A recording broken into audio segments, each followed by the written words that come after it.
aos poucos a gente vai lembrando de outras coisas do conto, né, para comentar. Queria chamar meu amigo Renato para falar um pouquinho da biografia do Lima Barreto, né?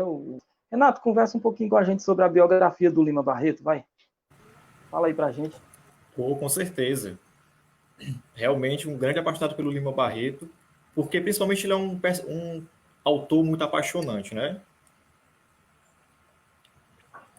Eu acho que o primeiro ponto a destacar sobre a trajetória de vida do Lima, ou melhor, sobre a pessoa, autor Lima Barreto, é que a obra literária dele, como toda obra literária, mas dele é muito especial, você tem uma escrita de si muito grande no que ele publicou, no que ele escreveu. Aí vou falar aqui de alguns pontos sobre o Lima, né? Sobre a vida dele.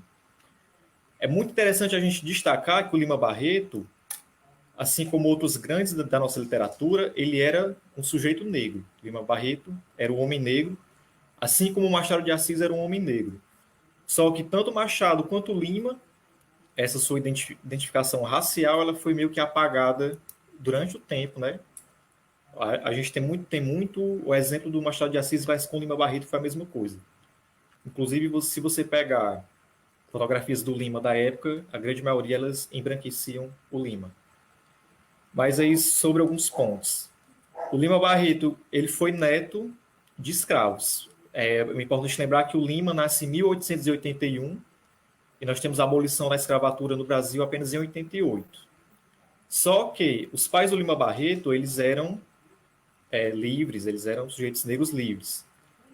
O pai do Lima, durante o Império, ele foi tipógrafo, e o pai do Lima Barreto, inclusive, ele tem uma relação muito interessante com o período imperial do país.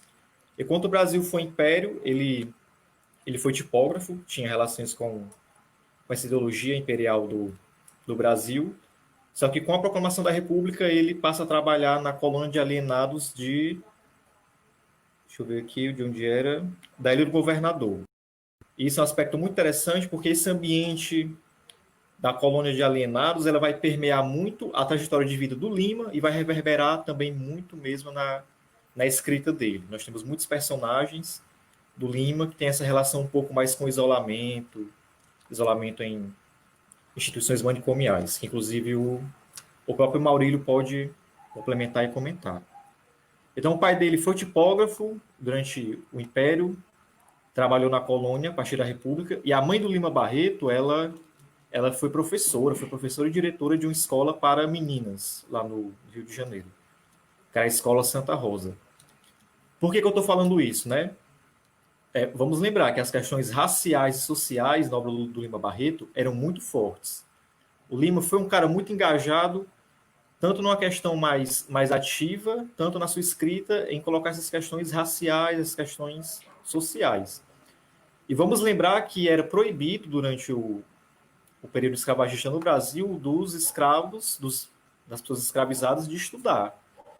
Então, a trajetória do pai e da mãe do Lima Barreto, elas nos falam muito sobre sujeitos que eles conseguiram estudar pelas brechas do nosso sistema colonial, que tiveram instrução. Então, Lima Barreto ele nasce em todo esse ambiente. Então, como eu falei, o Lima nasce em 81, a mãe dele morre quando ele tinha 6 anos, então ele fica órfão de mãe muito cedo. Então, ele só tem a figura do pai durante muito tempo da vida dele. E um fato muito interessante que marcou muito Lima durante toda a vida dele foi justamente a abolição da escravatura no Brasil, em 88. O Lima ele escreveu vários diários, assim como vários intelectuais da época, ele escreveu muito sobre a vida dele. E ele, em vários momentos da vida, ele escreveu sobre esse momento da abolição da escravatura. Então, você tem relato de ele criança, como é que ele viu aqui, dele mais velho. Então, essa relação do Lima, dessa mudança política, porque nessa época, né, de uma ruptura política mais formal, de um império para uma república, mas também nós temos mesmo essa questão da escravidão, que também foi um ponto de ruptura para o Brasil e que reverberou muito na escrita do Lima. Então, nós vamos ver muito desses elementos nas obras dele. Então, nas obras dele, a gente vai ter elementos formadores da nossa nacionalidade, sobre o cotidiano, principalmente daquele ambiente do Rio de Janeiro, no começo do século XX. Nós temos questões inclusive de ironia, de crítica, e eu já falei para o Cacau, falei para o Maurílio, que eu amo o Lima Barreto porque ele é um autor muito venenoso.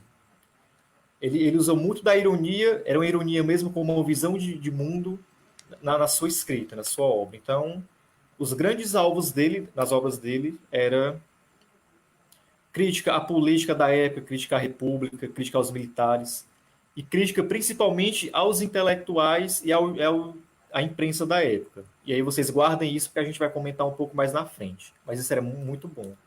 E o mais irônico, reforçando que tem muito de escrita de si do Lima, nas obras dele, porque o Lima Barreto ele foi escritor em jornais, ele também foi funcionário público, ele foi amanuense. Ele via esse trabalho como funcionário público com muito desdém. E a gente vê muito desse desdém dele pelo trabalho de funcionário público em várias obras. Você vai ver isso no Recordações do escrivão Isaías Caminha, que aí já é um negócio mais para a imprensa. Mas o Policarpo Quaresma, por exemplo, era funcionário público. O próprio Castelo, que é o personagem principal do conto do Homem que Sabia Javanês, ele vê com desdém o trabalho dele no consulado como funcionário público, então ele meio que ele reflete esse desdém que o Lima Barreto tinha pelo trabalho como funcionário público mesmo. Então, a gente vê muito dessas críticas, essa intelectualidade da época do Brasil em Lima Barreto. Eu acho que encerro no começo essa minha fala.